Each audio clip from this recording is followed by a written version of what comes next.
এই যে আমার প্রাণের স্বামী রসমালাই বাইরে খাওয়াইতেছে আমাকে। আমাদের কিন্তু রসমালাই খাওয়াইতে নিয়ে যায় নাই, আসলে বাবুরাব্বু কিন্তু আজকে আমাদের মার্কেট করতে নিয়ে গেছে। সারাদিন বাবুরাব্বুর সাথে কাটাইলাম, কি কি করলাম আজকে থাকছে সেই ভিডিওটা। আসসালামু আলাইকুম, মিমি ভিলেজ ব্লগে সবাইকে স্বাগতম। সকালবেলায় নতুন একটা ব্লগ নিয়ে চলে আসলাম।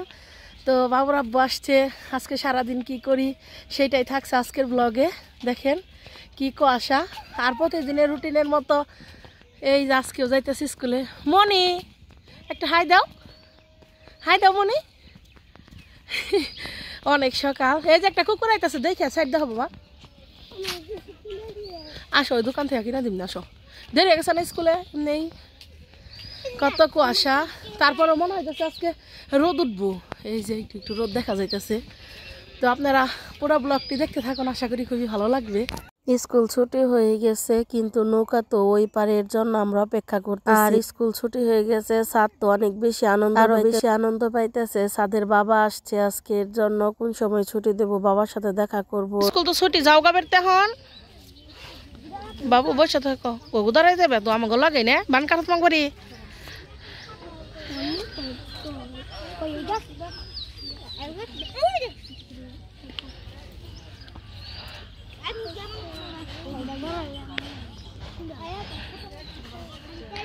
এই তোমার নাম কি? যে আমরা রেডি হয়ে গেছি, মির্জাপুর যাবো। কি জন্য মির্জাপুর যাবো? সাপ কি কিনবে? খেলনা কিনতে যাবো। একটা খেলনা কিনা দিব না। এই যে একটা হ্যান্ডসাম চোখে চশমা দিছে, এ ভিতরে পড়ে রয়েছে পোলাটা। পোলাটা আমরা সবার একটু হাই কও। দুই সুন্দরের মধ্যে একটা কালা মানুষ দেখা দেয় না, শুরু নিয়ে যাবো।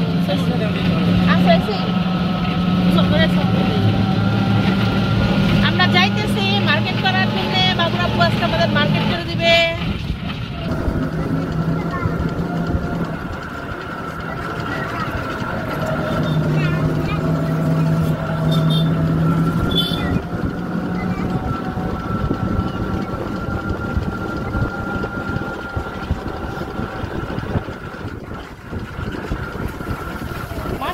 বাবুরাব্বু নে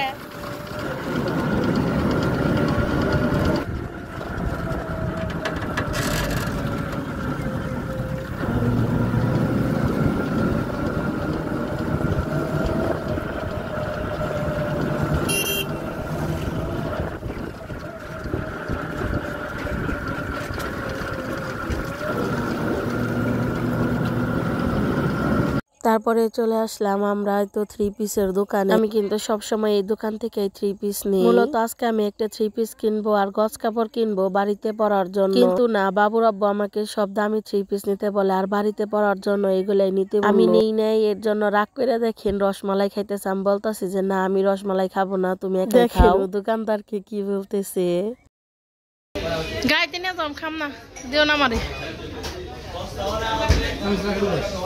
আসলে আমার বাবুরাব্বু চাই যে আমরা যেন সব সময় ভালো থাকি, এর জন্য কিন্তু একদিনও বসে থাকে না, সব সময় কাজকর্ম আমি না করছি। এর জন্য দেখেন আমার পিরিজ একটু বেশি বেশি বাইরে দিতেছে। আসলে আমার সাথে একটু রাগ করছে যে তুমি শুধু কম দামি ড্রেস পরো কে, এর জন্য কিন্তু আমি আর রাগ করে ভিডিওই করি না। আর কোনো জায়গায় গেলে কিন্তু বাইরে দেওয়ার দায়িত্ব বাবুরাব্বুরই থাকে। দেখেন ছেলেকে খাওয়ানোর জন্য চেষ্টা করতেছে। সাদ বাবু কোনোভাবেই মুখে নেবে না, আর বাবা অনেক কিছু বুঝিয়ে কি কিনে দিব, একটু খাও, এর মধ্যে খাওয়িয়ে দিল। ভিডিওটা দেখতেছি আর ওই দিনের কথা খুব মনে পড়তেছে। আসলেও আমি একটু চাপিয়ে চলার চেষ্টা করি, কিন্তু বাবুরাব্বু সবসময় বলবো যে না, টাকা আমি কামাই করি, তুমি ভালোভাবে চলো, আমি এইটাই চাই। কিন্তু আমরা তো মধ্যবিত্ত পরিবারের মানুষ, আমাদের তো একটু চাপিয়ে চলা লাগবে, এটাই আমি সবসময় বুঝি। আমি রসমালাই খাই না, এর জন্য আমার জন্য প্যাকেট করে দিচ্ছি। আর এই দেখেন এই জায়গায় আমি সমস্যা নিচ্ছি। আমি কিছু না নিলে বাবুরাব্বুর মন খারাপ হয়, এর জন্য একটা সিঙ্গারা একটা সমস্যা নিয়ে নিছি, এটাই আমি খাইতেছি। কাপ কাপড় কেনার পরে বাবুর আব্বু এই তো আমাদের অটোতে উঠে অর্ধেক রাস্তা পর্যন্ত দিয়ে গেল, তারপরে ও চলে যাইতেছে। অটোওয়ালারে বলতাছে যে খুব ভালোভাবে ওদের নিয়ে পৌঁছে দিয়েন, বাচ্চা সাথে আছে। আসলে যাওয়ার সময় সবারই মন খারাপ হয়, আমারও মন খারাপ লাগে, বাবুর আব্বুরও মন খারাপ লাগে, বাবুরও লাগে। আসলে আমার বাবুর আব্বু খুব পরিশ্রমী একজন মানুষ, জানি না আল্লাহ তাআলা আমাদের জন্য কি রাখছে।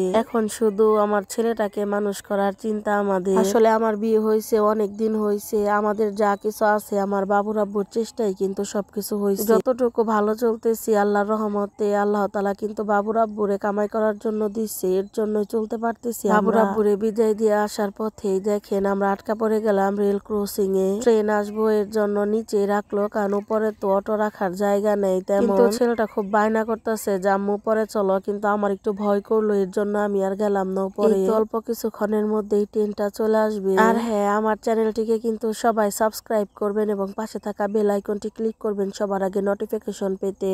এই তো ট্রেন চলে এসে, ট্রেনের পথে আমি কিন্তু কোনোদিন ট্রেনে উঠি নাই, আপনারা কে কে উঠছেন অবশ্যই কিন্তু কমেন্টে জানাবেন। বাড়িতে আসার পরে আর ভিডিও করি নাই। এই তো রাত্রেবেলা বাবুরে পড়তে বসতে বলতাছি, কিন্তু পড়তে বসবো না, ওর নাকি ক্লান্ত লাগতাছে। পড়তে বসতে বললে ওর নানান অজুহাত। আমার মা বলে আমি নাকি পড়ার সময় কোনো রকমই অজুহাত করি নাই। ঘর ভাঙার কারণে কিন্তু আমাদের বাড়িতে শোয়ার খুব অসুবিধা, আমাদের তো ক্ষেত বোনা লাগছে, কাজের লোক আনছে। ভাইয়ের নতুন ঘরের সিঁড়িটা কমপ্লিট হয়েছে, এই সিঁড়ির নিচে তাদের জন্য বিছানা করে দিচ্ছে। ভিডিওটি দেখার জন্য সবাইকে অনেক ধন্যবাদ।